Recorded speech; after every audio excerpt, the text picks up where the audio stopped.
ప్రకాశం జిల్లా అభివృద్ధి సమీక్ష సమావేశం ఒంగోలులో జరిగింది.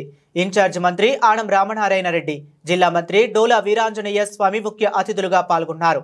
జిల్లా కలెక్టర్ తమీం అన్సారియా అధ్యక్షతన వివిధ అంశాల మీద చర్చ జరుగుతుంది. ప్రకాశం జిల్లా ఎమ్మెల్యేలు, ఎంపీలు, ఎమ్మెల్సీలు హాజరయ్యారు. ఈ సమావేశంలో ముఖ్యంగా జిల్లా నుండి వైసీపీ నుంచి ఎమ్మెల్యేలుగా ఎన్నికైన తాటిపత్రి చంద్రశేఖర్, బూచేపల్లి శివప్రసాద్ రెడ్డి పాల్గొన్నారు. అయితే వీరిద్దరూ సమావేశంలో ప్రధాన ఆకర్షణగా నిలిచారు. దీంతో పాటు వారి నియోజకవర్గాలలో ప్రధాన సమస్యల మీద నినాదించారు.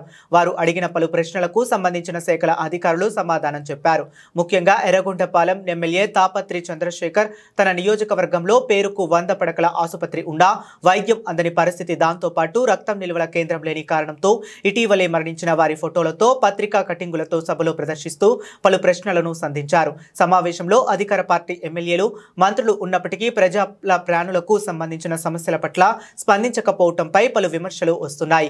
అదేవిధంగా నియోజకవర్గంలో నీటి సమస్య తీవ్రతను ఎత్తిచూపుతూ కొన్ని గ్రామాలలో గ్రౌండ్ వాటర్ తగ్గిందనే కారణాలతో అధికారులు గొట్టపు బావులను వేయకపోవడంపై ప్రశ్నిస్తూ ఇటీవలే తన సొంత నిధులతో పలు గ్రామాలలో వేయించిన గొట్టపు బావులలో నిలుపడి వస్తుండటంతో ఆ గ్రామాల పేర్లను సమావేశంలో తీసుకొచ్చారు.